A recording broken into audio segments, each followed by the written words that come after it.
Asambleísta Tito Nilton Mendoza.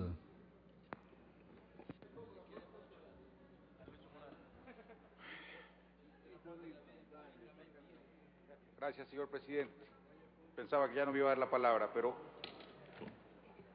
yo creo que los argumentos que se han esgrimido aquí son contundentes, compañeros asambleístas. Escuché con mucha atención especialmente a César Montúfar, quien tocó un tema que nadie lo ha tocado, el tema del veto presidencial. Hoy, que el presidente de la República, en su última sabatina, dijo que no iba a respetar lo que apruebe esta Asamblea respecto de nuestra ley, de la Ley Orgánica de la Función Legislativa. Debemos traernos en el tiempo y ver cuándo se aprobó esta ley, este Código de la Democracia. Señoras y señores asambleístas, fue aprobado por el Congresillo en abril del año 2009, pocos meses antes de que se instalara la Asamblea que se eligió en ese mismo mes. Pero yo veo que de las experiencias políticas no se aprende. Escuchaba con atención también a Virgilio Hernández, y creo que tiene un muy buen criterio político, pero un criterio que resulta ser totalmente ingenuo. A la final, o él es ingenuo, o nos quiere ver la cara de ingenuos a nosotros, que estamos en la oposición. Porque seguir creyendo en la palabra del presidente de la República es simple y llanamente ser ingenuo. Creer que no va a vetar esta ley, como quiera que se la apruebe, es ser ingenuo. La va a vetar. Y por Dios, espero equivocarme. Y una vez que salga esta ley de aquí, de esta Asamblea, como salga, esperaría que no la vete, pero eso, repito, es ser ingenuo. Y de las experiencias políticas no se aprende. Alguien decía, creo que era César Montúfar, y lo corroboraba con una buena historia política electoral que trajo a colación Virgilio Hernández. El año 98, y yo recuerdo porque fui legislador en esa época, el año 98, luego de la consulta de mayo de 1997, se le consultó al pueblo si querían elegir por listas cerradas o entre listas, como se elige. Esa fue una decisión que se consultó al pueblo. Fue una consulta popular y el pueblo escogió esa vía. Por eso, en la Constitución del 98 se instituyó esa forma de los más votados, que de ninguna manera, por supuesto, representaba la voluntad popular en forma proporcional, era un despropósito. Pero quienes eran mayoría, o quienes tenían la mayoría de electores en esa época, como bien lo decía Virgilio Hernández, que eran el Partido Social Cristiano, la Democracia Cristiana, que había ganado las elecciones del 98, y hasta la Izquierda Democrática, creo, si no me equivoco, configuraron esa ley de elecciones en ese momento. Y cuando sintieron el golpe de las elecciones del 98, cuando, por ejemplo, en Manaví, de los 8 legisladores, 6 se llevó el PRE, en Los Ríos, los 5 se los llevó el PRE, entendieron que eso no estaba bien, que era un despropósito, pero habían saboreado de su propia medicina y de esas experiencias políticas a la final aprendieron.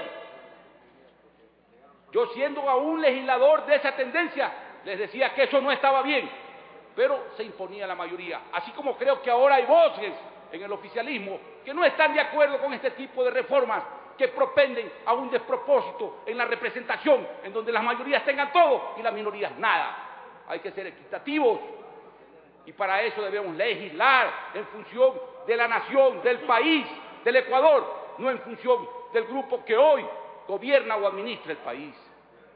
Eso no es institucionalizar al país, eso es hacer absolutamente todo lo contrario. Y esas experiencias políticas le cuestan a los partidos, a los movimientos, pero más les cuesta al pueblo ecuatoriano, que no ve que este sea un país maduro cívica y políticamente. Hacia eso debemos propender. Por eso es que esta reforma que hoy equivocadamente se pretende implementar debe archivarse. Y aún, no siendo ingenuo, señoras y señores asambleístas, y quiero reclamarle a la comisión, porque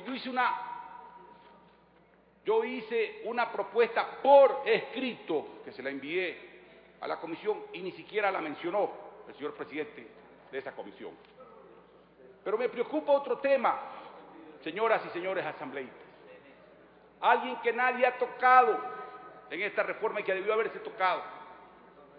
El artículo 150, y lo dije ya en el primer debate de esta ley, el artículo 150 del Código de la Democracia establece que tienen que dividirse en circunscripciones electorales aquellas provincias en donde se vayan a elegir más de 8 legisladores.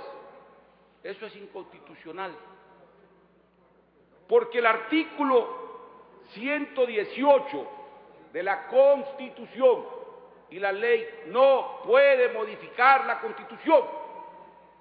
El artículo 118 dice que la Asamblea Nacional se integrará, es un numeral 2, por 2 asambleístas elegidos por cada provincia. No habla de circunscripciones electorales.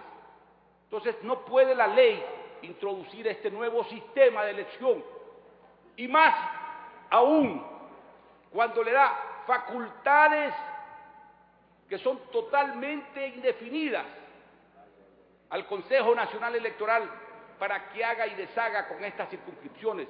Ni siquiera da criterios.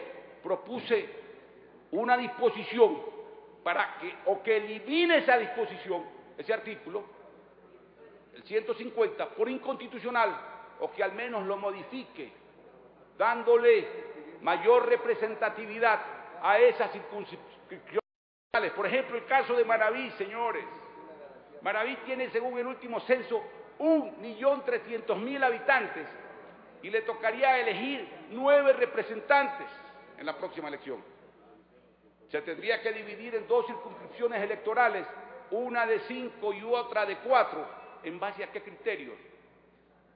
Debería, aunque sea, determinarse el criterio de la población, que es el fundamental, pero eso no lo dice el artículo 150 del Código de la Democracia. Eso es muy impreciso y le da facultades demasiado amplias al Consejo Nacional Electoral.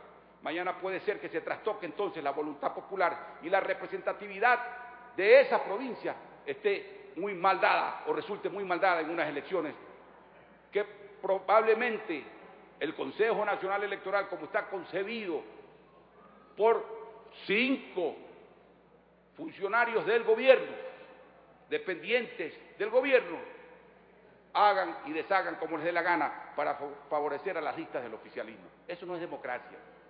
Y contra eso contra eso tenemos que estar, porque mañana serán ustedes